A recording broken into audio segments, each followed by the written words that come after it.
কীভাবে হয়, আমি যে প্রথম কোর্সটা ফিট করলাম সেই কোর্সটা এভাবে যখন ঘুরে আসবে তখন কি মুখে মিলবে না উপরে গিয়ে মিলবে?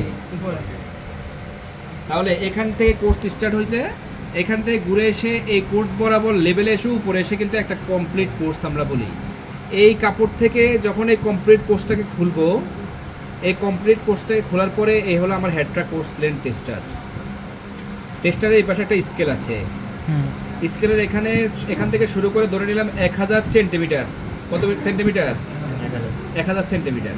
তাহলে এখানে যদি আমি এখানে স্ক্রু আছে, স্ক্রুর মধ্যে যদি এই লুপের মাথাটাকে যদি এখানে প্যাঁচ দিয়ে এখান থেকে যদি এখানে যদি লম্বা টান দিলে তো এই কমপ্লিট কোর্সটা 1000 সেন্টিমিটারের সমান হবে না, তার চেয়ে বেশি হবে।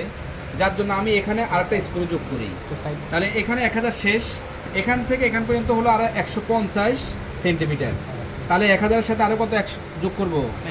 150। এটা তো কভার হচ্ছে না, যার জন্য আবার উপরে এসে এখানে আরেকটা বল্টু যোগ করলাম, স্ক্রু যোগ করলাম, যেটার পাশে লেখা আছে 250 সেন্টিমিটার, 250 সেন্টিমিটার। আবার এর সাথে ঘুরে এসে আবার নিচে আনলাম, এখানেও কভার হয় নাই। এখানে এসে আসার পরে লেখা আছে 250, তাহলে আবার 350 অ্যাড। এখানে এসে মাঝপথে এসে শেষ হলো, এখানে লেখা আছে অ্যাড 150 সেন্টিমিটার। তাহলে 1000 যোগ 150 যোগ 250 যোগ 350 যোগ 150 সবগুলো যোগ করার পরে যা আসবে তা তো হলো আমার এই কোর্সের লেন্থ সেন্টিমিটার। এবার টোটাল মেশিনের মধ্যে টোটাল নাম্বার অফ নিডল আমাকে বের করতে হবে। বের করার ফর্মুলা হলো পাই ডিজি, অথবা আমরা জি ইন্টু ডি ইন্টু পাই।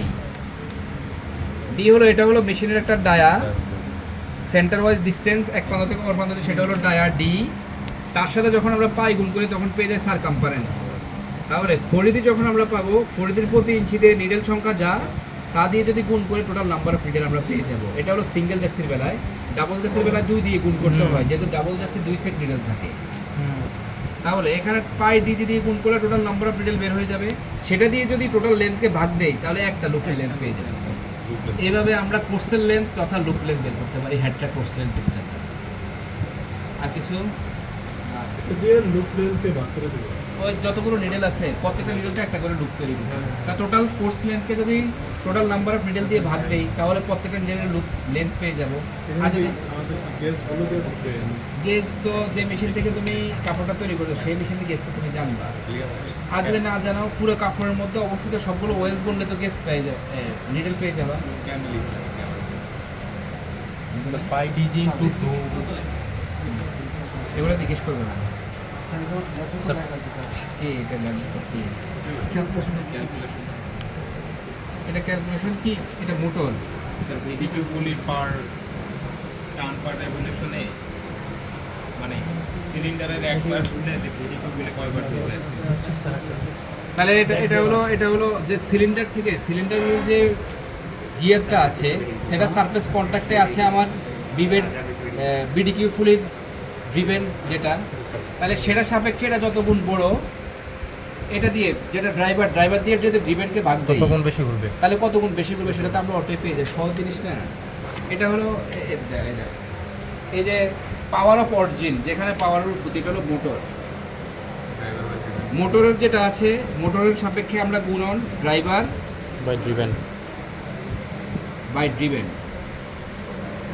তাহলে এটা হলো, এটা যদি ঘুরে 1500 RPM এ, আর এটার নাম্বার অফ টিথ এটার নাম্বার অফ টিথ যদি হয় 20 আর নিচেরটা যদি হয় 40, 200, যেহেতু সিলিন্ডারের ধরে নিলাম 200, আর যেটা বিডিকিউ ফুলের ড্রাইভার শ্যাফটের ড্রাইভার সেটা যদি হয় 75, তাহলে সেই সাপেক্ষে আসবে, বুঝে না ব্যাপারটা?